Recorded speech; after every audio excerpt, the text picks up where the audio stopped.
इन्होंने एक दिन मसला इमाम आजम से पूछा, इमाम मोहम्मद रहमतुल्लाह अलैह, मंजरा गौर न सुने, तो मसला पूछा, कहते हैं कि हजरत ये बताएं कि अगर कोई बच्चा अभी नाबालिग है, अभी क्या है, बोलो अभी क्या है, अभी नाबालिग है और उसने नमाज ईशा अदा कर ली, नमाज ईशा अदा कर ली और उसी रात को वो सोया और रात को ही वो बालिग हो गया, रात को ही वो बालिग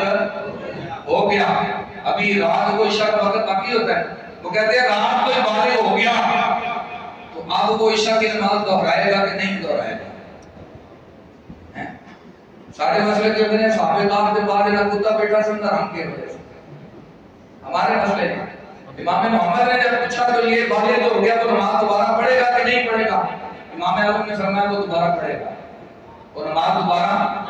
बोलो बोलो, वो नमाज दोबारा पढ़ेगा।